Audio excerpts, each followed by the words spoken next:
ಒಂದು ಕ್ಷಣ ಇಮ್ಯಾಜಿನ್ ಮಾಡಿ, ಜಗತ್ತಿನ ದೊಡ್ಡ ದೊಡ್ಡ ಶ್ರೀಮಂತರು, ಪೊಲಿಟಿಷಿಯನ್ಗಳು, ಸೆಲೆಬ್ರಿಟಿಗಳು ಎಲ್ಲರ ಹೆಸರು ಒಂದೇ ಸೀಕ್ರೆಟ್ ಫೈಲ್ನಲ್ಲಿ ಇದ್ದರೆ, ಆ ಫೈಲ್ ಯಾಕೆ ವರ್ಷಗಳ ಕಾಲ ಹೊರಗೆ ಬರಲಿಲ್ಲ? ಅದರೊಳಗೆ ಅಂತಹ ಏನು ಇದೆ? ಇದು ಸಿನಿಮಾ ಕಥೆಯಲ್ಲ, ನಿಜವಾಗಿಯೂ ನಡೆದ ಘಟನೆ. ಇದು ಎಪ್ಸ್ಟೈನ್ಸ್ ಫೈಲ್ಸ್ ರಹಸ್ಯ. ಈ ಎಪ್ಸ್ಟೈನ್ ಅಂದ್ರೆ ಯಾರು? ಜೆಫ್ರಿ ಎಪ್ಸ್ಟೈನ್ ಅನ್ನೋನು ಅಮೆರಿಕಾದಲ್ಲಿ ತುಂಬಾ ರಿಚ್ ಬಿಸ್ನೆಸ್ ಮ್ಯಾನ್.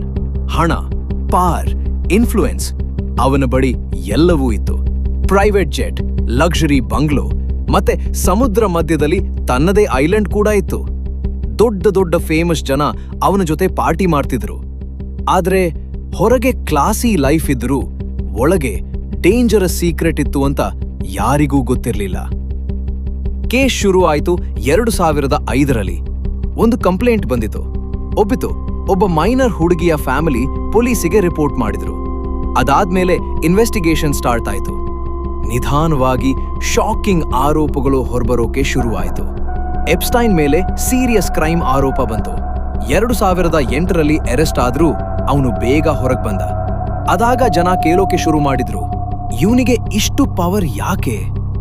ಇನ್ವೆಸ್ಟಿಗೇಷನ್ ಸಮಯದಲ್ಲಿ ಪೊಲೀಸಿಗೆ ಸಿಕ್ಕಿದ್ದು private flight records, contact list, travel details, witness statements ಇವನ್ನೆಲ್ಲ ಸೇರಿಸಿ ಲೇಟರ್ ಎಪ್ಸ್ಟೈನ್ ಫೈಲ್ಸ್ ಅಂತ ಕರೆಯಲಾಯಿತು. ರಿಪೋರ್ಟ್ಸ್ ಪ್ರಕಾರ ಆ ಲಿಸ್ಟ್ನಲ್ಲಿ ಪವರ್ಫುಲ್ ಜನರ ಹೆಸರುಗಳೂ ಇದ್ದವು ಅಂತ ಹೇಳಲಾಯಿತು. ಆದ್ರೆ ಇಂಪಾರ್ಟೆಂಟ್ ಮ್ಯಾಟರ್ ಏನು ಅಂದ್ರೆ, ಫೈಲ್ನಲ್ಲಿ ಹೆಸರು ಇದ್ರೆ ಅವರು ಕ್ರಿಮಿನಲ್ ಅಂತ ಮೀನಿಂಗ್ ಅಲ್ಲ. ಆದ್ರೂ ಈ ಫೈಲ್ಸ್ ಯಾಕೆ ಸೀಕ್ರೆಟ್ ಆಗಿಟ್ಟಿದ್ರು? ಇಲ್ಲಿಂದ ಮಿಸ್ಟರಿ ಇನ್ನೂ ಡೀಪ್ ಆಯಿತು. 2019ರಲ್ಲಿ ಎಪ್ಸ್ಟೈನ್ ಮತ್ತೆ ಅರೆಸ್ಟ್ ಆದ. ಎಲ್ಲರೂ ಕೋರ್ಟ್ ಟ್ರಯಲ್ ಕಾಯ್ತಿದ್ರು.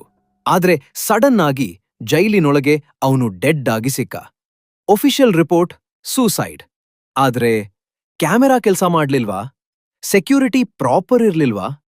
ಇದನ್ನ ನೋಡಿ ಜನ ಡೌಟ್ ಮಾಡ್ತಾರೆ, ನಿಜವಾಗಿಯೂ ಸೂಸೈಡಾ?